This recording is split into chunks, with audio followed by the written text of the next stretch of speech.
I'm gonna do it this way. I'm just gonna record a video. I try to do live. And I don't know what's going on with the internet service out here or what's going on. Cell phone service. It's just bad today. It's all over town. I've barely had regular service on my phone.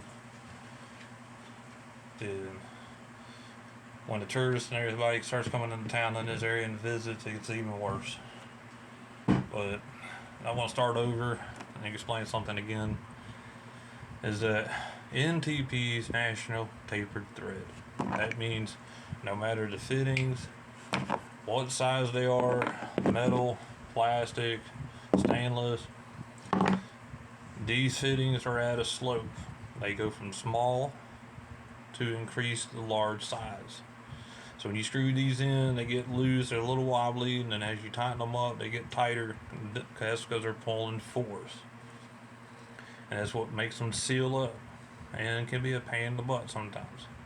And when you put these together with the fittings and stuff, so I got a check valve, 1/2 inch fitting, 2 threads in, it's wiggly, and you tighten it up, it's snug, it's not going to go anywhere, it's a little overhand tight, it's pulling through so it seals itself, getting a better grip. So when you do that and you crank it all the way down to the last couple of threads, you're actually putting more force on the fitting right here. So on this collar, the unions on the metering valves, whatever it might be, you're going to crack that in if you over tighten them, especially on these manifolds. And that's why we tell everybody that has these manifolds, that sells them, John and I that sells these manifolds, I sell these. These are John's manifolds. These are his metering valves. I sell them. I'm a vendor for him also. I do this part time, just building these manifolds just to have something to do in my spare time. And I'm trying to start up a little store and stuff. But people don't understand, no matter what thread, how big, how small, this is 1 inch, 3/4 inch, 1/2 inch, they all sit at a slope. Same thing with this stainless fitting here. It's at a slope because it's what they call the tapered thread. So it gives a chance to get in, to get a grip, to get started. And as you're tightening it up, then it grabs the other threads and pulls them together, and that's what makes it tighten up.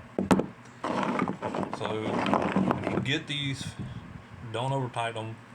That's why a lot of people are breaking stuff.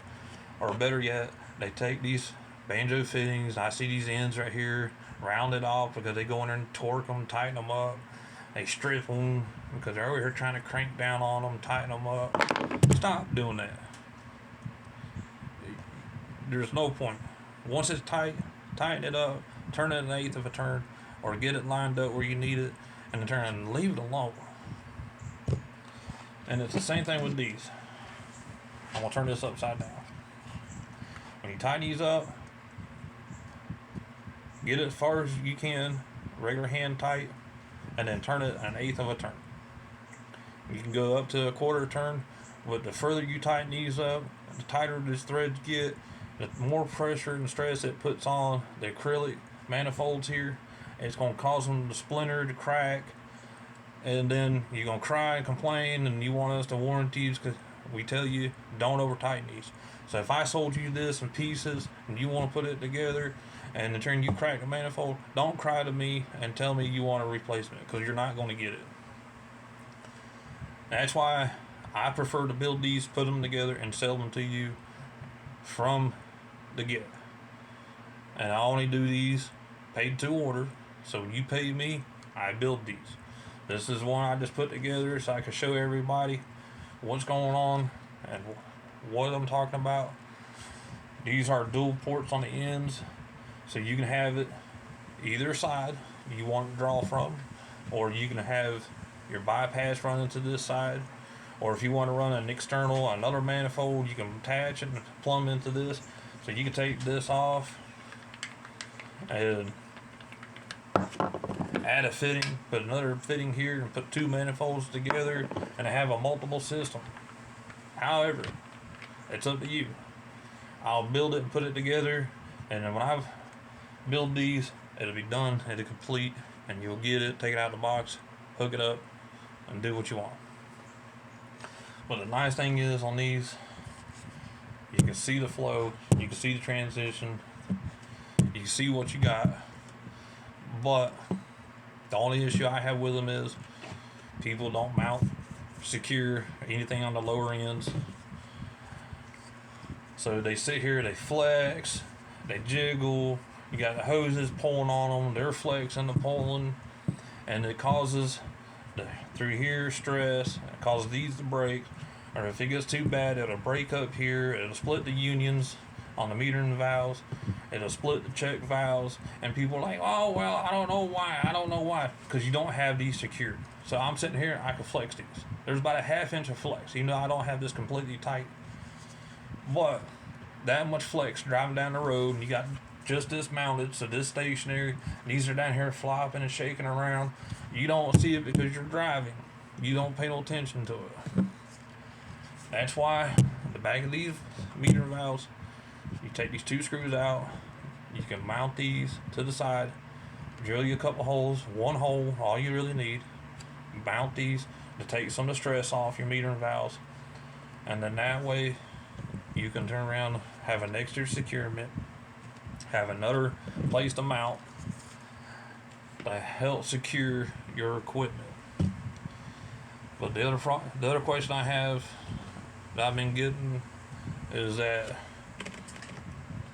these double manifolds, I'm scoot back a little bit so you can see it. This is my personal. It is a beast. I call these, or that one, a UFO beast, because it is all 1 inch. 1 inch meter valves, 1 inch check valves, 1 inch fittings, you name it, it's all 1 inch. And this is for another setup of mine I'm about to build later on. So the thing is, the biggest question I get is, put this to the side here, why is there another port on the side for the water? Well, the reason being is, turn around here a little bit. The reason there's this port here, you can block it off, you don't have to use it, you can do whatever you want. This is mostly for, you can hook up another hose, hook it up to a 3-way ball valve, and then run another T into your SH, and you can flush out your SH, rinse it out that way, or you can do all these the same way, run your multiple system and flush out the whole system if you want to. Do you have to? No. Do you have to buy another control valve to do this, so you can rinse this out? No. You don't have to. Don't buy in that gimmick. Don't listen to the hype, or you need to rinse this out to make it last longer. Well, I hate to say, but these check valves and meter valves I've been using 2 years now, that's on my truck, I ain't had a problem. And I don't even rinse that stuff out. So when I shut the valve off, shut the meter valve off, and I turn around, that chemical sits down here in the line, I ain't had no problem. But this is also, you can run an external water. So I'll turn this around. If I had this mounted up on my truck, I could pull water from this, and then I can run the water to this. So I can, don't drop this here, I can take my external water, run it from here to over here to this manifold. That's one less hose I have to run. Okay? I don't have to run another water hose back to my tank, drill another hole, put a bulkhead in, put a rubber garment in, or put a hose in it, or whatever. I can just simply tap it into this one, pull water off of this to feed this one. That was the other thing. So I can run multiple systems off of this, and if I want to use this for another source to get water to do something else, I can tap into it right here and get water. I can put this end right here and put a pump on it, and then I can take the water from this and feed a 12-volt pump and use my water fed pole. You know, that's another hose I don't have to run. I go right here and get my water. So you have that. So this is just an external. You can use it as a wash, rinse. You can use it as an external to feed and get water from it. And the biggest thing is, these are also clear. So you got your hoses hooked up, and you're trying to find your air leak, trying to figure out what's going on. You see your air leak right here. So if you get an air leak in this block, that's because you got an air leak in your hose somewhere. And these are all separate. They're all individual. So if I got an air leak right here on my SH, then I know to go check my fitting here, go check my hose, check the fitting on my tank. Come on. Simple. Use your brain. Common sense. Saved me the time of having to go through everything on the meter and valve, check valve, pull all this stuff apart to see where I got a leak. I can look right here. If I got air here, I go check my hose, 2 clamps. If I need to replace it, pull the hose off, replace it, put another hose back on. That simple. But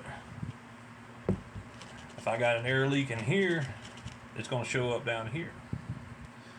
And yes, I do have this built upside down for a reason, and there is a reason, and I won't explain to you. Slide it over here out of the way a little bit.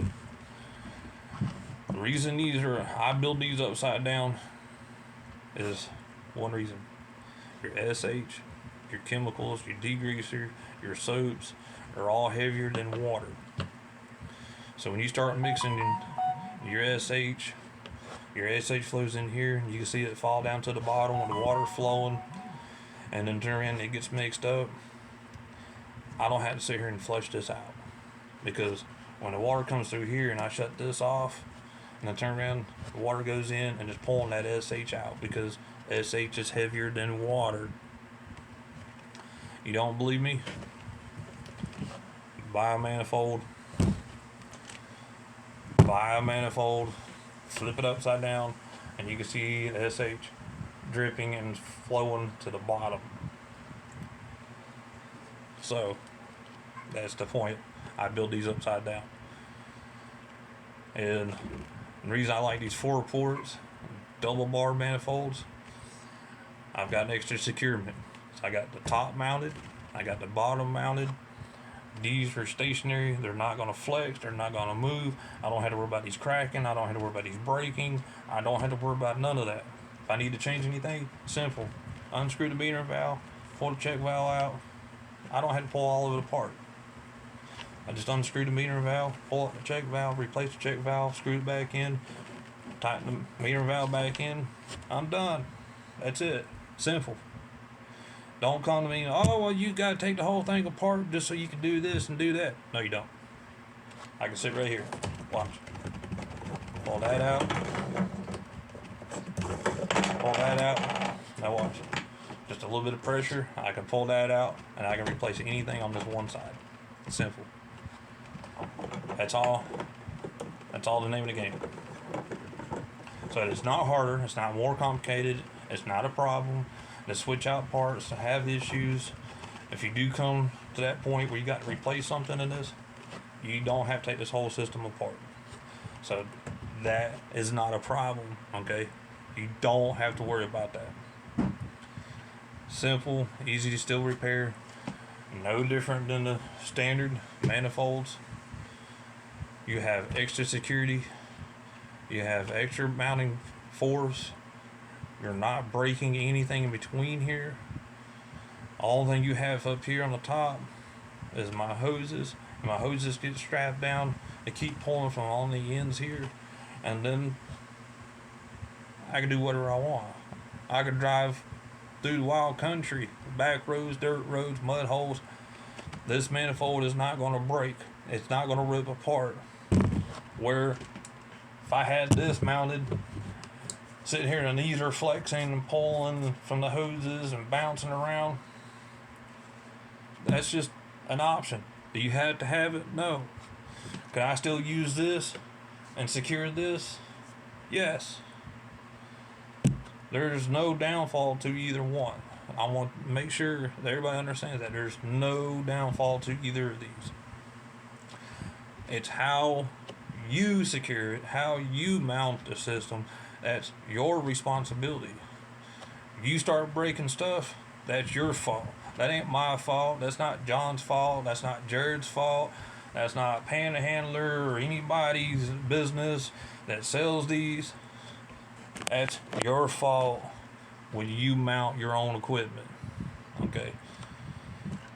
You buy these in parts, you put this together yourself, you crack this manifold, that's your fault. We tell you, and I tell everybody, when people ask me questions, I tell them straight up, you do not over tighten these. You get them in hand tight, snugged, and then you take and turn them a quarter of a turn, but I prefer an eighth of a turn. And here's another thing. You don't have to goop these up with blue goo. As you can see right here, that's how much blue goo I have. All these are all glued in. Everything over here is all glued in.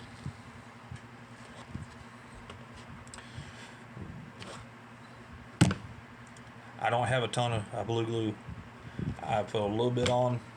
And the way I do it, I take 3 threads right here, brush it in between the threads.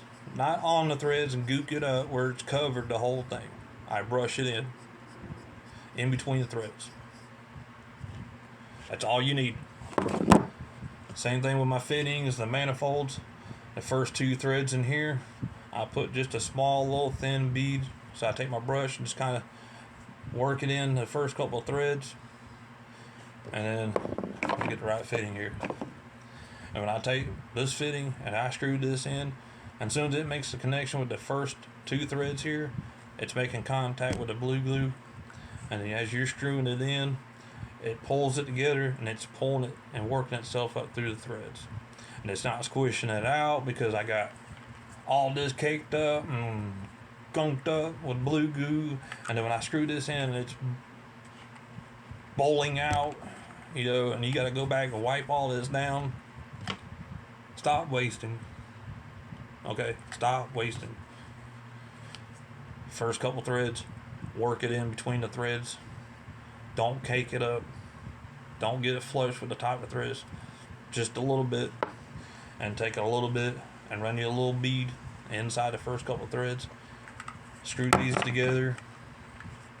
And as you're screwing these together, it's pulling that blue glue together. And then when that blue glue is cured, okay, now here's the other thing.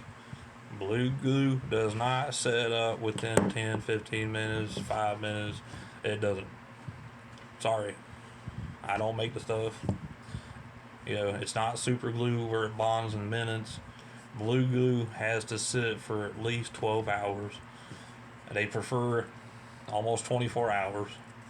So that's why I build these. They're set up, they're ready, and then when you get them, everything's dry, everything's fitted, everything's tested, everything's ready to go. You pull it out of the box, unwrap it, and then you go to your trailer, your truck, your skid, whatever you have. You mount it, hook it up your hoses, and you go to work. Okay? That's it. Simple. You don't see all this excess gook up here, a nice little bead that some people get a big kick out of, and they're thinking, oh, you got a nice little blue glue goo, this, that, you got a nice little bead roll right there. That's still too much. Okay? I've been doing this for 10 years. And then on top of it, I got more experience than other things. I've done carpentry work, I've done house remodeling, I've done construction work, I've ran heavy equipment for years. I've been a cop, I've been in the military. If I seen a plumber come in and take pipe dope and smug it all around in there and then fill this inside up and do this, because what happens is this edge right here pushes all that glue down inside there, and then it clogs up inside because you got all that excess down inside, and then now you're restricting flow, and then you got pieces over time that's going to wear out, and then it's going to fall down, and then you have chunks of blue goo or pipe dope or whatever you use inside that causes valves to stick open, or it's going to float in here. I mean, very little goes a long way. And as you can see, look at that. Very little. Very little.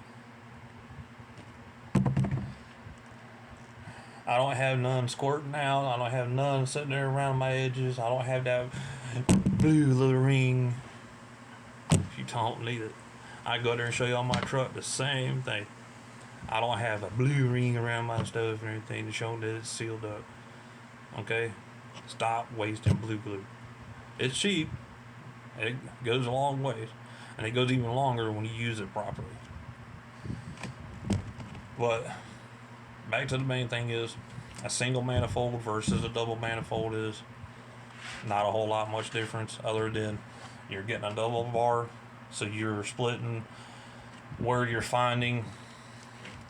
Okay, where's my air leak? I don't know. I can't tell. Is it coming from my hose, my check valve, my metering valve? Where is it? So now I gotta go back, check everything from here all the way back to my tank. Okay, that's one problem. The other problem is these right here wobble, flex, get pulled on, jerking around on the back of your truck and everything. Your trailer is even worse than a truck. Okay, your equipment on your trailer is getting beat up. I'm telling you, it takes more of abuse on a trailer than it does in the back of your truck. So you got hoses up here pulling, jerking on this, and it's sitting there flexing. It's going to break here. It's going to break here. It's going to crack your union. It's going to crack your fitting. It's going to crack a check valve. That's the only issue I have with them. But you secure your hoses. You secure your metering valves somehow, some way. Make them last. You put check valves here, meter valves here. Mount your meter valves here. Use the screw holes on the back and turn around. Guess what? You got securement from here to here. So if I take this, flop this around, and it doesn't matter, check valve, meter valve, check valve. It don't matter how you put these. Okay, that's the other thing. On my other setup, I got it reversed also. I got the meter valves on the bottom, check valves on top, and my manifold. So it's the other way of this. So I got manifold, check valve, meter valve. I got my meter valves mounted and secured. So everything from here to here is secured on my truck. And from here to here is my hose. There's no play. It's secured. Okay? That's the only two issues. People cry. Oh, my check valve's cracked in it. I don't know why. My meter valve's leaking. I don't know why.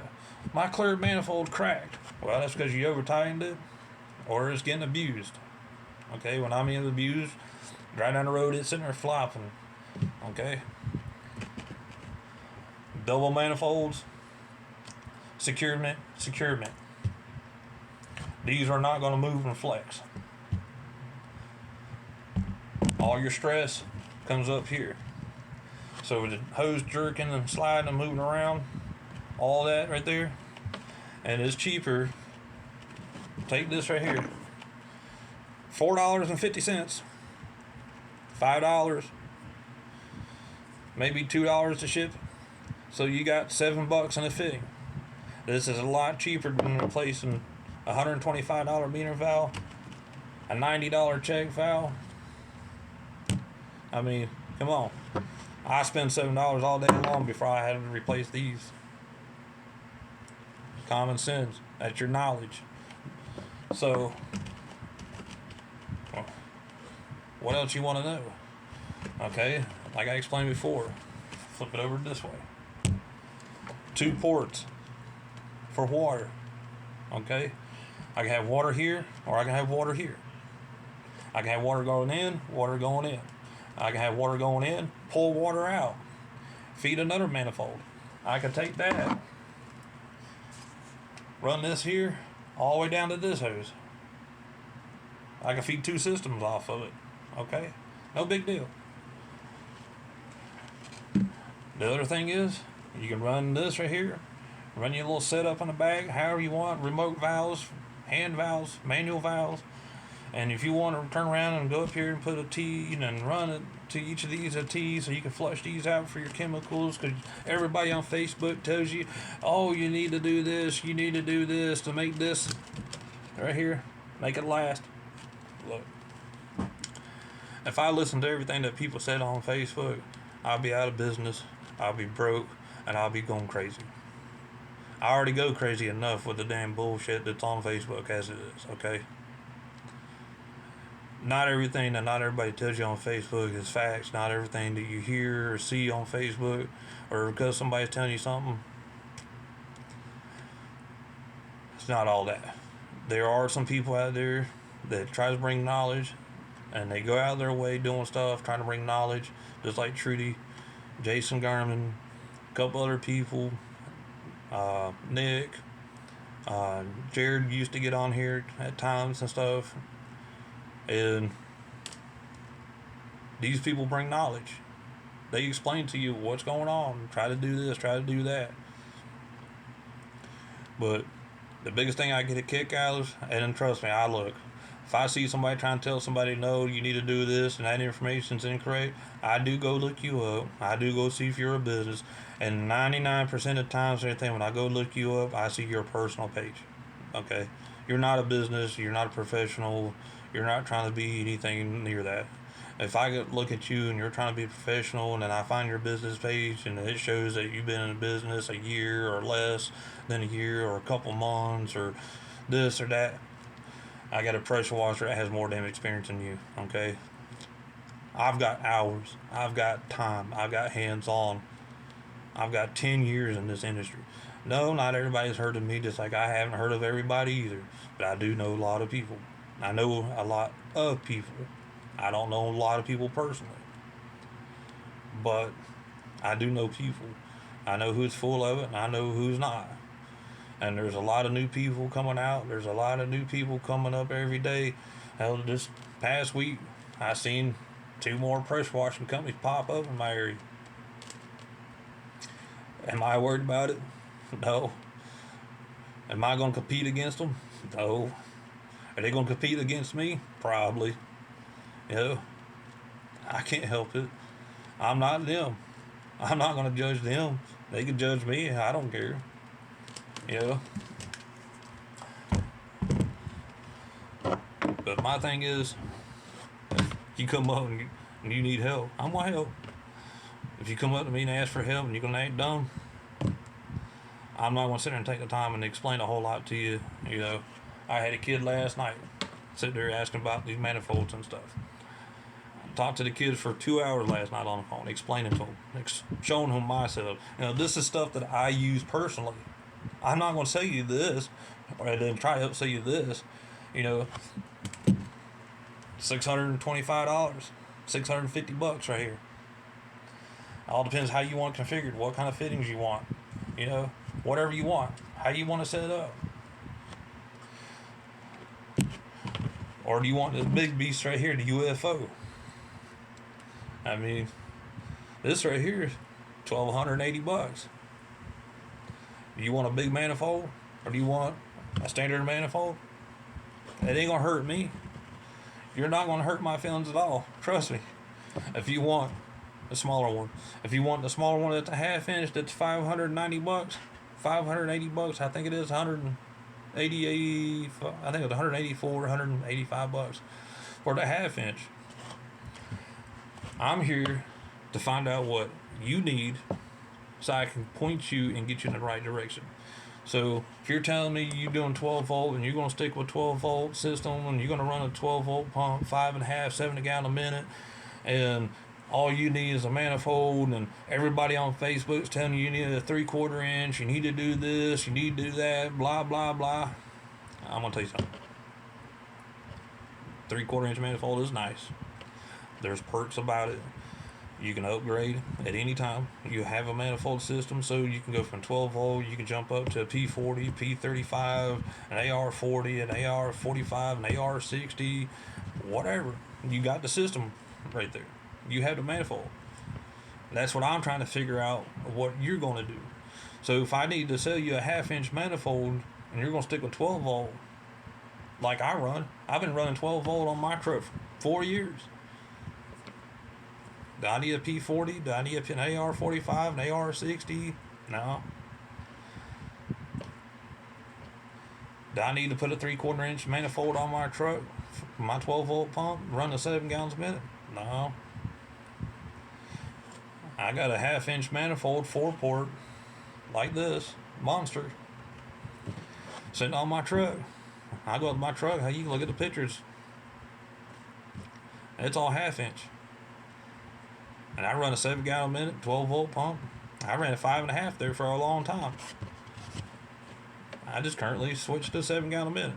Still run the same hose, same thing. Changed the tips though.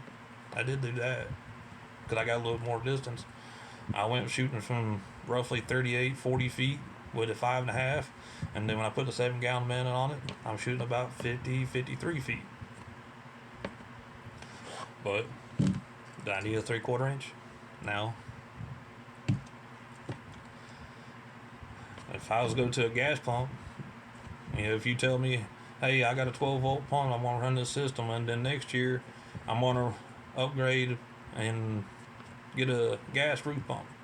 Okay, well, let me save you the money and save you the time. Let me go ahead and sell you this 3/4 inch. Don't buy a 1/2 inch, because then you go buy a gas pump and you have to buy it again. So you're gonna spend $585 for a 1/2 inch, or you're gonna spend $650 and get a 3/4 inch. Me, I'm gonna tell you to buy the 3/4 inch, and then that way when you upgrade, you bought once. That's the biggest thing. So I'm gonna tell you, buy once, buy smart.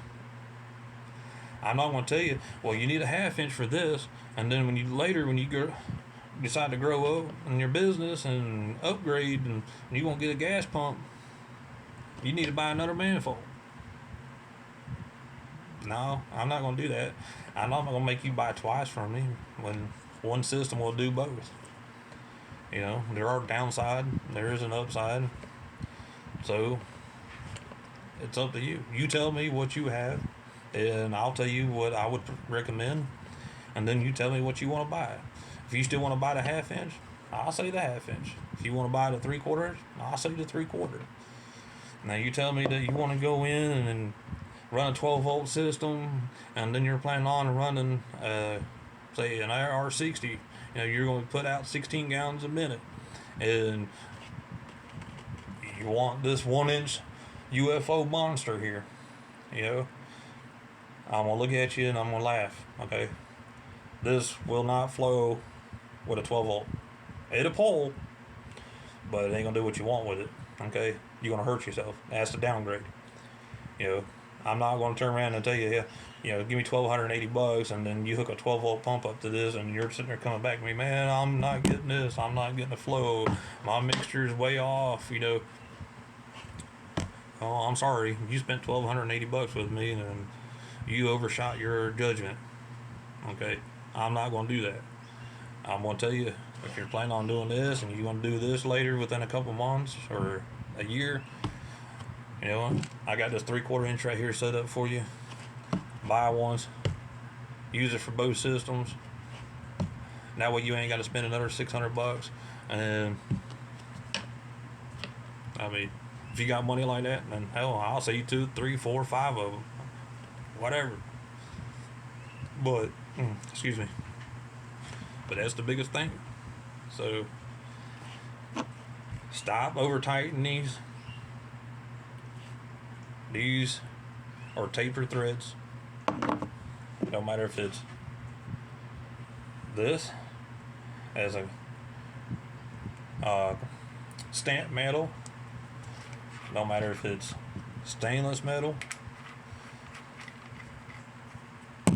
no matter if it's plastic, nylon, whatever. Okay, if it has NTP on it, it is tapered thread. These are standard threads. Okay, the metering valves right here, look, brand new right here, pulled out of the box.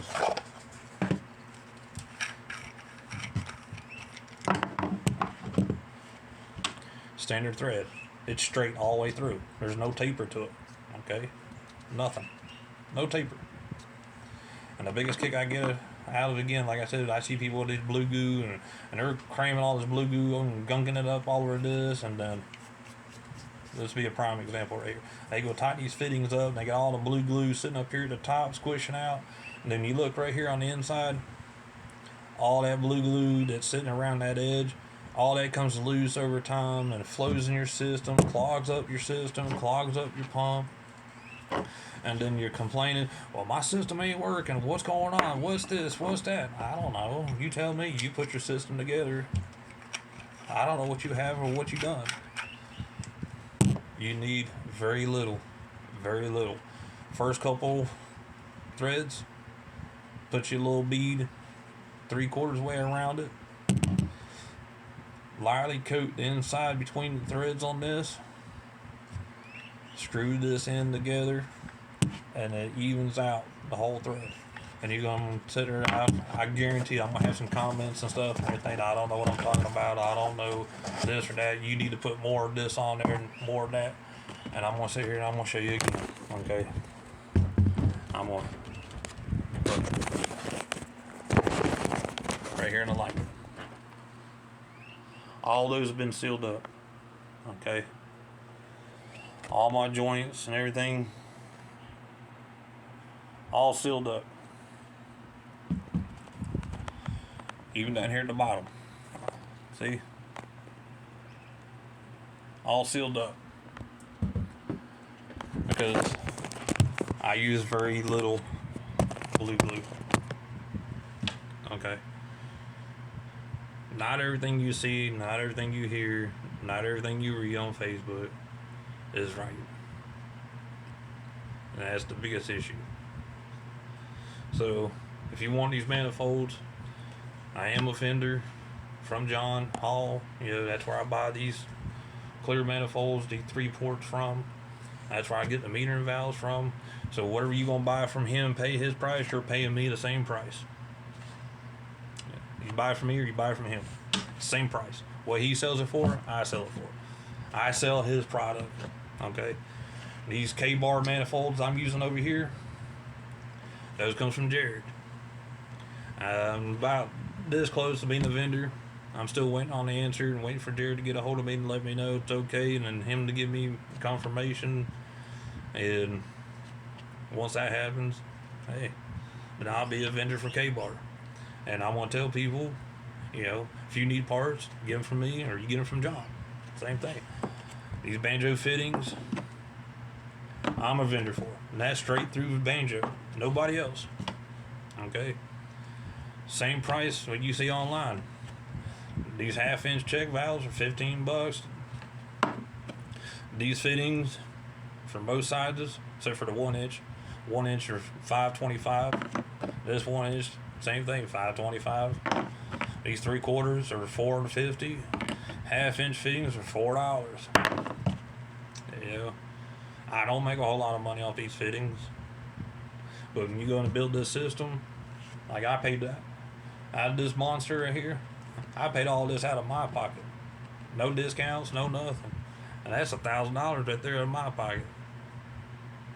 And that's paying full retail for the prices.